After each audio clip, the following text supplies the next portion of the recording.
I'm so excited today to have Chris Anderson on the podcast. Chris is the CEO and founder of Elevate Media Group, a video content agency. Chris has a background in marketing and entrepreneurship and has built Elevate Media Group into a successful six-figure company starting from zero during a pandemic. Chris and his team focus on helping businesses grow through video podcasting and content.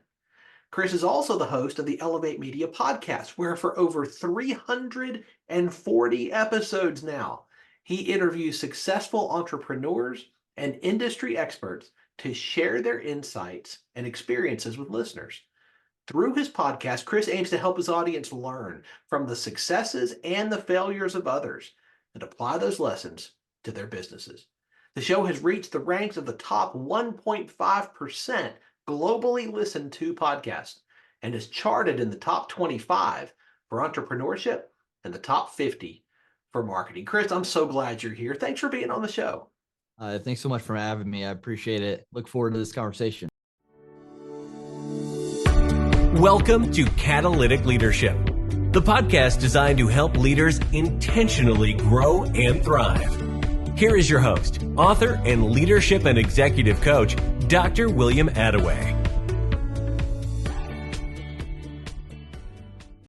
Well, and I want to start with your story. Starting your company in a pandemic from zero.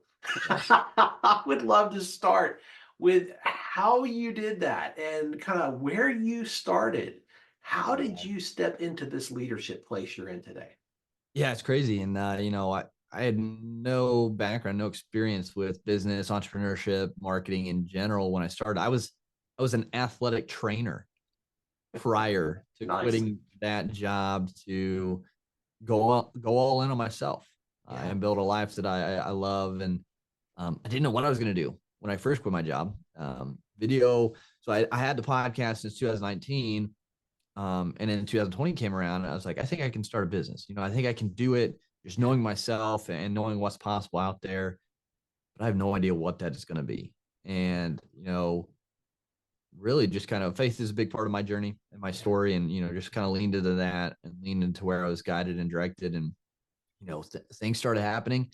People started asking me, hey, how'd you get your podcast going? How did you, get it to at that time, I think we got to the top 10% globally listened to. How'd you get, to that? How do you get charted? All these things. And so I was helping people do that.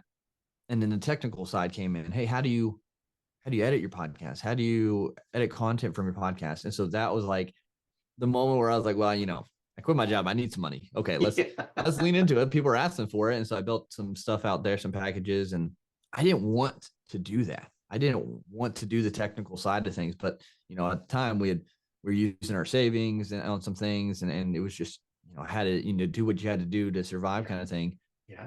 Because I didn't have the passion behind it. I didn't enjoy that. I wanted the business, excuse me.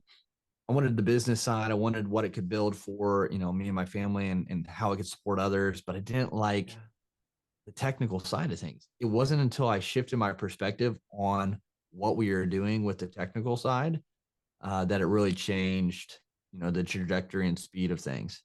I love that. It's so interesting to me to hear the stories of different entrepreneurs because very, very rarely, maybe 1 in 1,000, have an anticipation of the direction they're going to end up going. Most often, it's very much like what you just described. Yeah, and it's a crazy thing. Even like after we started to Elevate, like I said, I had to switch my perspective. Is I don't want to do this because I don't enjoy it, to look at the impact we can have behind the scenes. We can help people because most of our clients are doing good or making a difference or trying to help people in some way. Yeah. If we can elevate what they're doing through video content, we're part of the solution. We're part of that positive change. And when I shifted it was almost shifted from a selfish mindset of, I don't like this, to look how we can help with them, help more people. It was crazy. But even with that, we started solely as video podcast editors. That's what we were starting with. Yeah. I never foresaw or, had the glimpse or idea of it turning into what it is now, which is like a full video production agency. Yeah. Video podcasting all the way to in-person interviews and training courses and commercials, brand story videos. Like, never thought that was the direction it would lead into, but it just kind of grew into that, and we just kind of grew with it. And there's always setback, so you never foresee certain things happening, and you just kind of have to roll with the punches, and just keep moving forward, and not let that scarcity mindset creep back in to hold you down, especially during the lean times and during the tough times.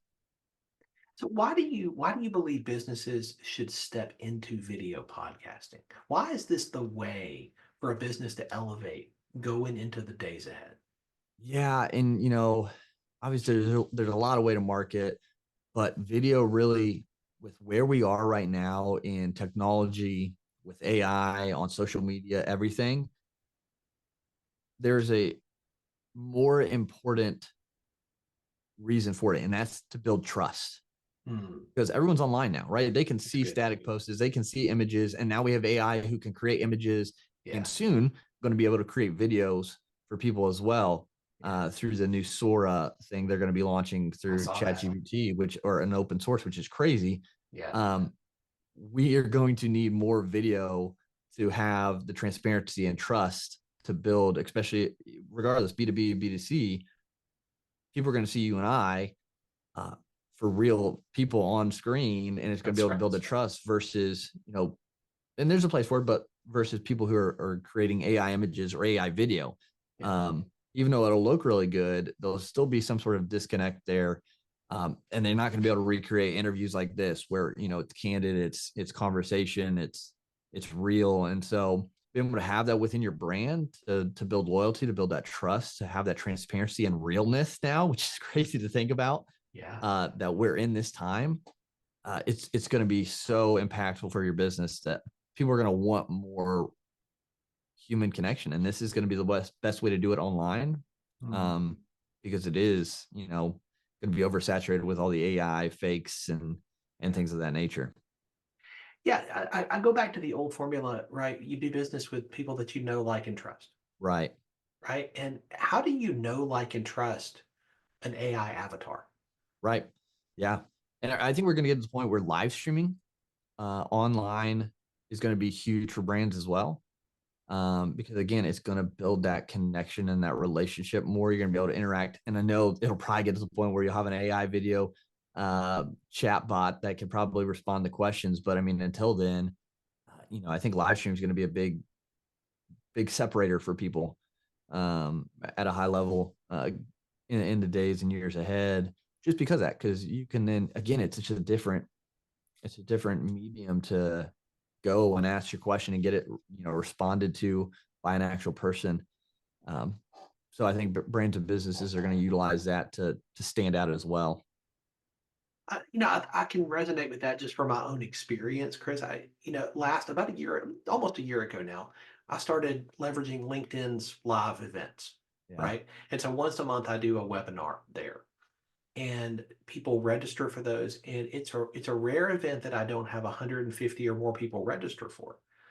Right? Because they want to be able to interact. They want that interaction, even though it's a live event and there's going to be a little bit of a delay in my responses.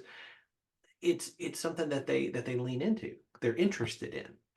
Whereas some of the other forms of marketing that I know I've tried and others have tried, it's not really that same thing. So I resonate with what you're saying about the live streaming. I think that's really a tool that I'm seeing fruit from, to be sure, in building conversations and building relationships. Yeah, because we're going to crave that more and more, because we're going to lose it more and more as we grow, which is great. People aren't going to the store anymore. They're getting groceries delivered or pickup. Right. They're buying everything online. I truly believe, possibly even in my lifetime, that schools will eventually be completely virtual, and kids won't have to go to school and interact with kids. It'll be all on screen, because it could be the system could be mandated more on what is being taught across the whole country. I know that's a big kind of thought, but I mean, that's kind of what I see coming. My wife's in the school system, and unfortunately, people are like, well, what about kids? Like, who's going to watch them? With robotics and AI, the parents might be still. That's right. It might be a whole different, by the time we get to that point. Like, so the relationship, the things we're gonna miss out on a lot of that. And so yeah, being able to have any sort of connection with an actual human is going to set brands apart. So people, I know there are people who are listening who are like, okay, this sounds great, and okay, I can get the value of this, but I've never done it before. Yeah. How does somebody get started with this type of an approach or a strategy? Yeah, honestly, you just have to, and it sounds cliche, you just have to do it.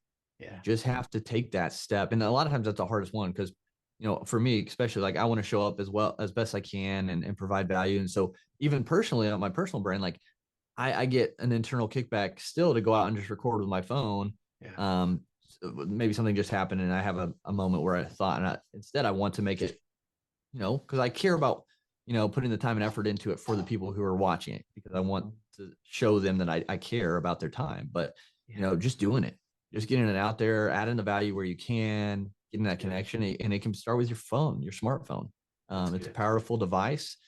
And then you can just kind of grow from there, whether it be a camera or a gimbal, or, they have all sorts of different little pocket camera things that you can upgrade to.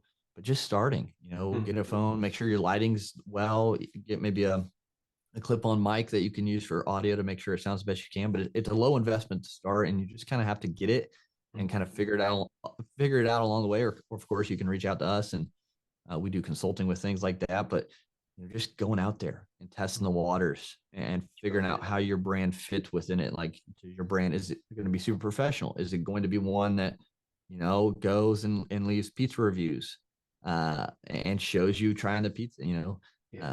Barstool, Dave doing that is just a cool thing. Like, so what fits within your brand and your marketing strategy and your personality, and just start doing it, because you're just going to keep improving. I mean, you can go look at my podcast, because I did video from the start. Some of my first ones, when it wasn't actually Elevate Media, when I first started, it was a completely different name, and we rebranded. But those videos are terrible. The audio is terrible. Everything's terrible, but it's still on there, because I want people, if they actually would ever go back and listen to one of the first ones, you'll see how bad I was. Wow. And it's all a growth process, but you've got to be able to start to get to the better levels. And we can, where we are now, we can continue to improve. And so you just got to get started. What great advice. I love that. I imagine there are people listening who are saying, okay, I get it. And okay, you just got to get started. But I don't want to be on video. Yep. I don't want to be in front of the camera. I don't think I should do it. Nobody wants to look at me. Yep. You ever hear that? Oh yeah, all the time. And that raises a more concerning issue that needs to be addressed, is the fear there. What is the true fear that's limiting you from getting on video? Is it, do you care what people think about you? Are you afraid of, quote unquote, failing or messing up on camera? What is it? What is the underlying issue? Because not only is that holding you back from being on video, but it's holding you back in your business as well. Because that's going to correlate over to other actions that you're not going to take, because, I'm scared what little Jimmy's going to say about me over there in his business. Or, someone might not like what I say, so they're going to kick back. Like, so it's going to, that underlying block that we all have to go through, and it never goes away. You just deal with it better. We've got to address that, because if you're scared to be on camera, there's something else that's holding you back in business, even if you don't do video. That's really good. It's so fascinating to me how the limiting beliefs in our minds can prevent us from stepping into something that we are fully equipped, and as a person of faith too, I would argue fully called to step into. But we create our own barriers in our minds. And the great thing about that is that if we created the barrier, we can lower it. Yeah. You've just gotta heal, whatever is causing that, whatever put that there, whatever planted that seed to cause that, blockage. We gotta heal from that and figure out why. And a lot of the times it's other people's opinions. At the end of the day, which don't matter. That's right. The only ones that really matter at the end of the day is my family's, my wife and my kids, and how they see me. And so, I'd rather have them see dad go out there and take a chance and maybe not get the desired result, but he didn't give up and he kept moving forward and, integrated, innovated, and tried again. He fell and he got back up, the Batman quote, why do we fall, Bruce? Yeah. So we can learn to pick ourselves back up. That's right. And that's what I want to, show them. And that's really at the end of the day, that's all that matters. You have now been hosting Elevate Your Brand, the podcast. For Elevate quite Media some time. Podcast. Yeah. Yeah. I mean, for quite some time. Yep. How did you get to the top 1.5%? I ask myself that too. I mean, that's I'm remarkable. Special. I appreciate that. And, we're amongst a lot of great shows that are in those ranks as well. And it's, I truly, it really goes back to just, I think, consistency. I think because there's so many podcasts out there. Yeah. But so many are quote unquote dead. They're not active. They're not posting. Yeah. And so with the numbers kind of, quote unquote inflated a little bit, I think it's, if you can just stick with it, because we're not the best show out there. We don't have the best download numbers. We don't have the most subscribers, we're not the biggest name out there.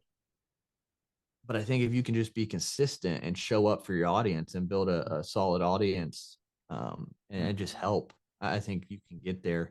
And you got to share about it. You got to get out there and get connected with other shows or network groups or whatever it might be, and just, put in the work. But consistency of releasing episodes and then of, sharing about it really is what you got to do. One of my mentors says consistency is the mother of momentum. Yeah. And I keep that in mind so often. That's so true. Isn't that great? Yeah, I do, because, you think about it and people see all these really super, super successful individuals and they're like, oh, they just got lucky. And it's like, they got lucky over, decades of consistent, that's right, hard work, and riding that roller coaster. So yeah. And that's where that momentum comes and you stay consistent with it. And, I love that quote. Yeah. It's so good. We'll give credit. It's Jonathan Milligan, who actually has been a guest on this show. Awesome. I was honored to have him on this, and I've learned from Jonathan for many, many years now. And it's just been a fantastic mentor in my life. But yeah, I never forget that quote. It always is near the front of my consciousness because I'm thinking, okay, what am I going to be glad 5 years from now, 10 years from now that I have been consistent with today? Yep. What is it this week I need to be pouring into to maintain that level of consistency that will build momentum over time? Yeah. And that's what I'm seeing in your podcast. Like, that's a lot of episodes. I'm coming up on 100 episodes and wow, 340 plus. Yeah. And we started with just doing releasing one a week, and that was our interview episode. And I think last year started doing 3 a week. So wow. Monday's interview, and then Wednesday and Friday I do a solo episode. Okay. To kind of break down different things, whether that be within video podcasting or business in general. And then we're not going to add any more episodes per week, but I'm thankful that I'm starting to be able to utilize some of my team strengths as well. And I want to kind of get them in front of the camera as well to kind of build a little confidence. So they're going to share from their expertise a little bit, like on the technical side of things. So I'm excited to be able to, and then have, episodes where we do things together, talking about production or business, and to give them kind of a chance to grow on camera and talk as well. So I'm excited to put those out. So just to show someone else's journey, kind of getting on camera and talking, and through Elevate now you'll be see theirs in time. So I can't wait to see that. That's going to be awesome. Yeah. The podcast is an integral part of your business. Mm-hmm. How do you use a podcast to build your business? I imagine that's been a journey as well. Yeah. And it's, excuse me. Yeah, it's been fantastic. I'm pretty spoiled because I get to learn from these successful entrepreneurs that are same level or above me in business.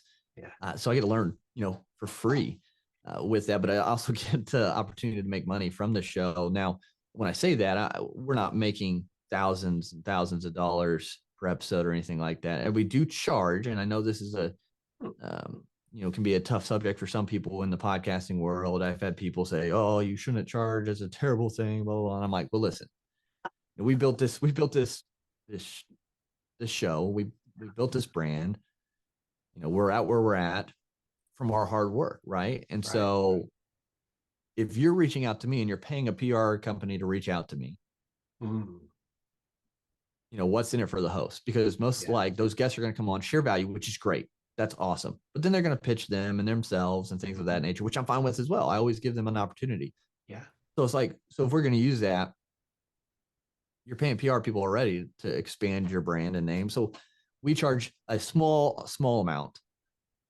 It's under $100. I'm fully transparent. We don't even go crazy, but we also have a lot of people reach out to us. And this is the reason we started it. Ultimately, it wasn't to make money from it. We were getting so many emails for people to be on the show that we just couldn't take everyone on. Yeah. And so we wanted to narrow down that list of those who are truly serious and see the value of being on and truly want to add value. Yeah. And so we just charged, a super small nominal fee just to I hate saying this, but quote, weed out. Yeah. That it was a huge list. Like every day we were getting, I want to say hundreds, but we were getting like 20 emails a day. Just, hey, we'd love this person on the show. I was like, this is awesome. Super grateful. Yeah. We're scheduled out into August and September this year already. Yeah. Like still like, and we try to pause and take a little break so we don't have people waiting a year. Right. Because I've been asked to be on a show, and then they said, oh yeah, and it's going to cost $5,000. And they reached out to me, and I was like, well, and that's cool that they reached out, because this shows they're reaching 1 million followers a month. I'm like, okay, understand. That's big. Yeah. That's fair. That's fair. And you reached out to me. That's humbling. That I was thought of. I was like, I don't know if I have 5,000 to. I mean, sure, would it be great? I don't know if it'd have the ROI I want. So I'm like, maybe not right now. Yeah. If my personal brand was bigger, maybe. But so like people are doing it, and so that's one way we've monetized the show, you could say. But I'm not like, I don't want to have a bunch of ads. We've tested a little bit. It's whatever. Obviously, you can try affiliate links, but the biggest thing reward from it is the connections. The people I've been able to connect with that has turned into either directly business, or referrals to other people for business. And that's just kind of, we've used it as a door opener. Hey, you bring great value. You're spectacular talking about this topic. Would love to highlight you on the show, and let my audience hear more about you and find out about you if they don't know already. And of course, we would love the value. If I'm reaching out to someone to be on the show, I don't charge them, because I'm extending that invitation. Nice. And I'm not going to charge them for that. And so, it's really just opened the doors, to business. I mean, we've had clients come from the podcast directly once they found out what we did. Same day we had them on the show, they're like, yeah, let's do this. And like I said, then it just opens the door for connections through that. And that's why I love it. And that's why I think a lot of smaller businesses and brands are utilizing, or should, if they're not, because it is such an easy door opener, because you're putting the guests on a pedestal and just highlighting them for the most part. And you're just kind of getting value for your audience, which is also great to be able to put out there. But then you've had that warm connection. So love that strategy. I think that makes so much sense. And I appreciate the authenticity and the generosity in sharing that. Yeah, absolutely.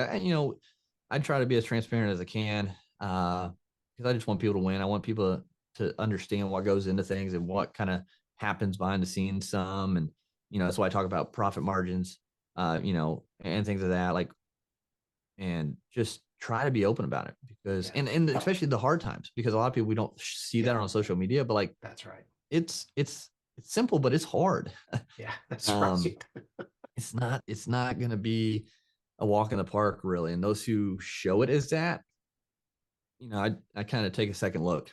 Yeah. Because if it was easy, everyone would be doing it, and everyone would be, Jeff Bezos and, sitting pretty on a huge ultra yacht thing.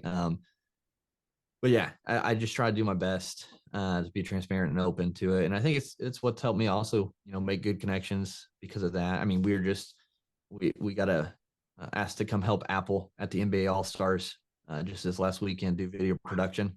Wow. With some proprietary equipment, which I can't talk anymore about, but it was really cool to be a part of that and be in that environment, and literally rub shoulder with Shaq and Meta and Jermaine O'Neal. I'm from Indiana, so Rick Smith and stuff like that. Like literally like literally rubbed shoulder with Shaq, like walking right next to him and saw the commissioner. And it was a great, and learned on top of that because of the production, like the live production that these things happen at, like are way past what we do.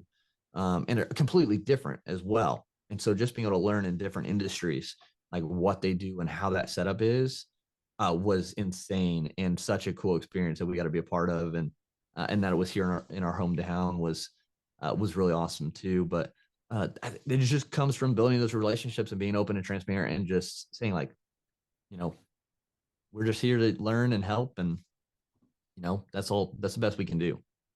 You know, I want to focus on you for just a minute. You know, you are leading at a different level today than you were 5 years ago. Yeah. And 5 years from now, you're going to have to lead at a different level still. Your team is going to need you to up your game. Yep. So how do you stay on top of your game? How do you level up with the new leadership skills that you're going to need 1, 3, 5 years from now? You know, and that's the thing I try to tell people, to always be a learner.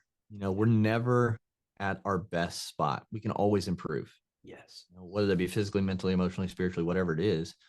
So I'm constantly reading different topics within business, personal development, going to conferences. We just actually went to a conference last week as well, in between the NBA stuff. So it's a long week, but no went to a doubt. leadership conference, got to hear from Stephen Covey Jr. Oh, wow. Speaking on stage, Sage Steele. She was up there talking, Dan Orlovsky, ESPN analyst. And it was just fantastic, just learning and hearing from them. So I always try to, get connected. Plus in those networking events, like you get to meet other people. And so I'm always trying to read, trying to learn, trying to see what's coming in the market, with AI especially. And so I'm constantly just trying to feed myself there. And then having mentors like, hey, this happened. How would you handle that situation? What could I have done differently or better? And learning from those as well. And at the end of the day, just trying to, keep my heart right and try to continue to be a good person, best person I can, and make decisions based on, how would I want to be treated? Kind of that golden rule that we can, I think, kind of makes things in the moment a little bit simpler. So I just always try to dig into what other people are doing successfully, how to do it better, and just trying to pour that into my brain and soul. So you read a lot. Is there a book that you would recommend to every leader listening that if they've never read it, they've got to put this on their to read list? That's a good one. So the crazy thing is, I have a bookshelf in my house, and there's over 800 books on it. Like you behind you, rivals. I'm sure you have more than that, but that's a great question. Honestly, How to Win Friends and Influence People is a great one. It's a classic go-to. I really do like Think and Grow Rich too. Kind of hit on things. Those two would be ones. Like if you haven't read those, I would do it. I've started reading, and now of course it spaces, the Laws of Power, 48 Laws of Power, I think it is, by let me get it right so I tell you right. Yeah, the 48 Laws of Power, and that is by Rob Greene. I just started reading that one. It's a really interesting one. It's got a lot of interesting tidbits of like how to succeed with different, like working along different personalities, especially if like you're not the top leader, like how to kind of work with them and keep your position and grow successfully working with people who are super egotistical or whatever. Like I said, I just got into it and it's been really interesting so far. But How to Win Friends and Influence People, Think and Grow Rich is a really good one. And I always try to read something fun too, that I can kind of maybe pull stuff from. So right now I'm reading some Louis Lamar books, some Westerns. I'm on the Sackett series. It's a series of a family called the Sacketts, and I'm on book 6, Daybreakers. So I try to read that and kind of glean. I try to glean whatever I can with anything I'm watching or reading for leadership or business and how people interact in the books and stuff. So that one I'm reading for fun right now too. So So, I would be remiss, given the specialization that you have, not to ask this question. Is there a podcast that you would recommend? Hmm. Because I imagine you consume podcasts.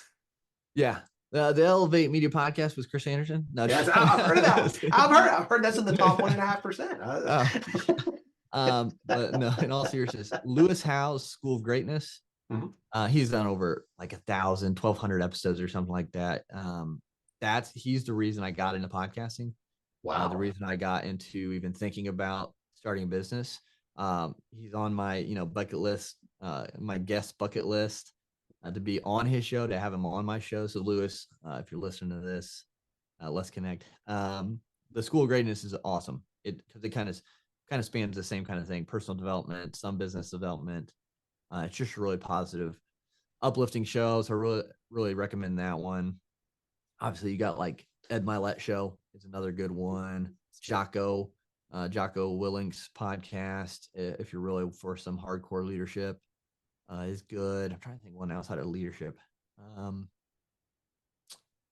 NPR's How I Built This would be a good one. I've listened to a handful of those. I want to listen to a lot more because it's cool to hear the stories again of just triumph and adversity through these successful entrepreneurs. So those are just a handful. So good. Chris, if you could go back and have a conversation with the 20-year-old version of you, knowing what you know now, and you could tell yourself one thing, what would you love to go back and tell yourself? Yeah, that's a really good question. That time for me was an interesting time, emotionally and mentally and things of that nature. So went through a lot in college. It's a dark time. So I don't know if, I'd go back and probably just reiterate what I learned or was learning at the time.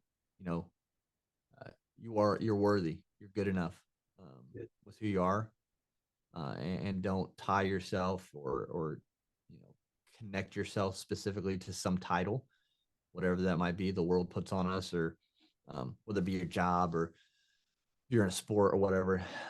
You're more than a title, and you're worth it. So just keep moving forward, keep improving, and yeah, that's probably what I would just reiterate, because that's what I was learning a lot in college at that time. So yeah, just hitting that home and letting everything else play out.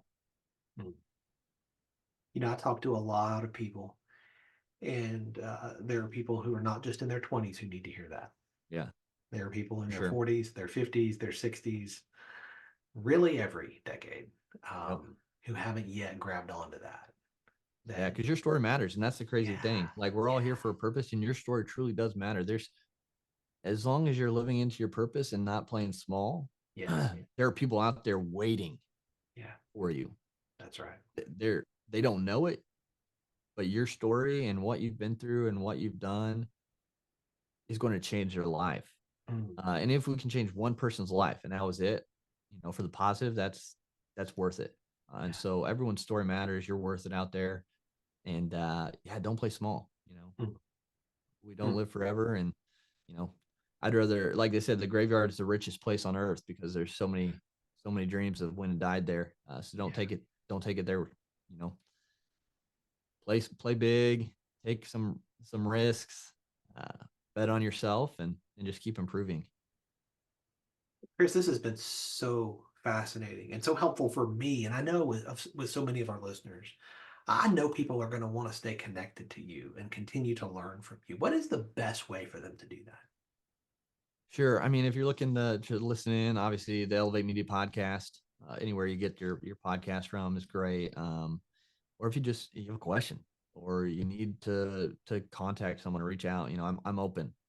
My Instagram is at chris.t, the letter T, .anderson, and shoot me a message. I still take those personally, responding to those personally. It's not AI, it's not chatbot type stuff. So I'm here to help I can, and I'll give it to you straight. And I care about you. I care about everybody, and I'm here to help. So shoot me a message, connect with me there.